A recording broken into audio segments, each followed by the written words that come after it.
Well, former Labor Secretary Tom Perez has been elected to lead the Democratic National Committee, beating out Minnesota Congressman Keith Ellison in a contentious second-round vote that is seen as determining the future of the Democratic Party.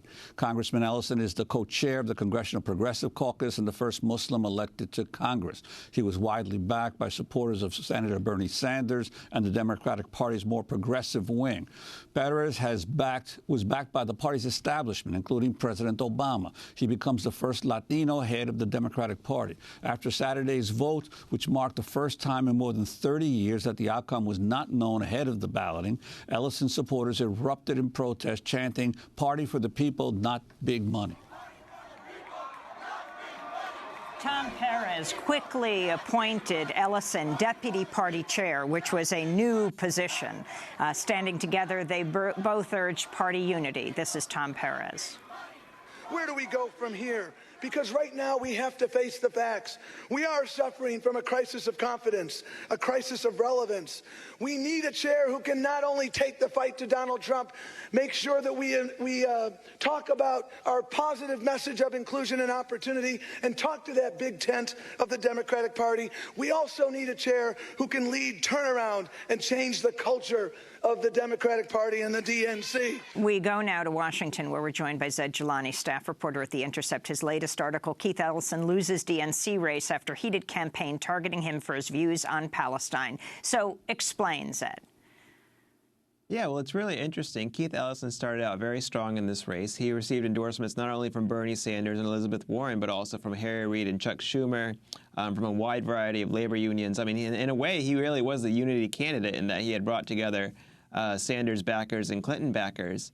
But as the campaign developed, we started to see more and more negative hits pop up in the media. We saw one of the largest donors of the Democratic Party, entertainment tycoon Haim Saban, who's an Israeli-American businessman, come out and say that he's an anti-Semite, say that he's anti-Israel. The Anti-Defamation League called on Keith Ellison to be disqualified. The night before the vote, delegates were getting emails from the American Jewish Congress saying that, Keith will be really bad for the U.S.-Israel relationship and that he shouldn't be confirmed. There was a widespread sort of smear campaign targeting Keith Ellison for his view about the Israeli-Palestinian conflict, which is actually quite moderate. He believes in a secure Israel. He's voted for aid to Israel most of the time.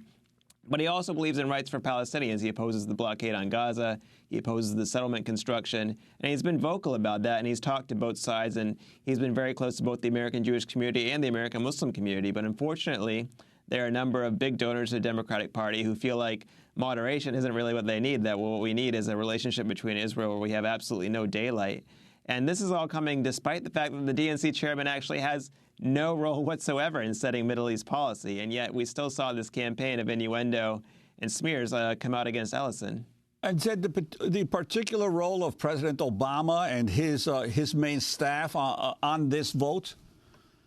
Well, it's really interesting. The night before and also the day of, we saw President Obama, his close aides, such as Valerie Jarrett, making phone calls on behalf of Tom Perez, which is really interesting because what we saw here was that there were forces close to Obama and close to Clinton moving in at the last moment when it appeared that Keith might be successful to reassert their control over the party. Now, you have to remember that one of Keith's big sort of reasons for running for this position is because he wanted to sever the link between big money and the operation of the Democratic Party. And of course, a lot of these members themselves are consultants, they're lobbyists. One of the men who nominated Tom Perez during the convention is actually a corporate lobbyist for the Podesta Group. He worked for Clean Coal, he worked so-called Clean Coal, he worked for General Dynamics. I mean, this was literally a lobbyist that was going around whipping votes for Tom Perez. So I think what we saw here was that the party asserted itself against a rising candidate to try to maintain control and to keep power away from the grassroots. After Tom Perez was elected chair of the DNC, Donald Trump tweeted, "The race for DNC chairman was, of course, totally rigged. Bernie's guy, like Bernie himself, never had a chance. Clinton demanded Perez." That's what Trump tweeted. Bernie Sanders appeared on CNN's State of the Union Sunday. Host Jake Tapper asked Sanders if he thought Trump had a point. No, he doesn't have a point. That's what the system is. And one of the things that Tom is going to have to change is to figure out how we elect national Democratic leaders. I'm not quite impressed with the process that now exists. Tapper also asked Senator Sanders if he'd be handing over his, 2 million or so member list to the DNC. He did not say he would. Zed Jelani, your response. Well, it's really interesting. Right before Keith Ellison was actually defeated, the DNC actually voted on a resolution that would have barred corporate lobbyists and also corporate donations to the DNC, and that resolution was voted down. And actually, a lot of the very same arguments that were used at the DNC were used at the RNC over the summer when a few reformist Republicans tried to put up a similar resolution. You know, they said, hey, you'll be banning farmers and pastors and people who represent domestic violence, clinics. All these things are complete nonsense, of course. But I think what you saw was both parties have an addiction to an establishment and to people who have a rooted sort of sense of power and a sense of privilege, and they're refusing to sort of turn over power to the grassroots. So when the Democrats asked for Bernie Sanders' email list, I mean, it's not like, Cory Booker can use that list and someone who gave $10 to Bernie Sanders is going to be enthusiastic about giving money to someone who, votes with big pharmaceuticals, or someone who votes with Wall Street, or someone who, helped smear Keith Ellison for his very moderate views on Israel-Palestine. I mean, I don't think that list is a magic tool for the Democratic Party.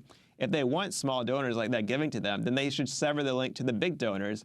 No one's going to be, no one who's poor or working class is going to give you money, and they feel like their money isn't going to influence Zed, we just have the big 5 donors seconds. are. The significance of Ellison being made the deputy co-chair of the DNC, a new position. Well, it's not a position in the bylaws. It seems like sort of an advisory role, but it's probably positive that he'll be staying in Congress now. I want to thank you for being with us. Zed Jelani of The Intercept will link to your piece. I'm Amy Goodman with Juan Gonzalez. Democracy Now! Produced by a remarkable group of people. Mike Burke, Nermeen Sheikh, Carla Wills, Laura Gottesdiener, Dina Geisler. Thanks for joining us.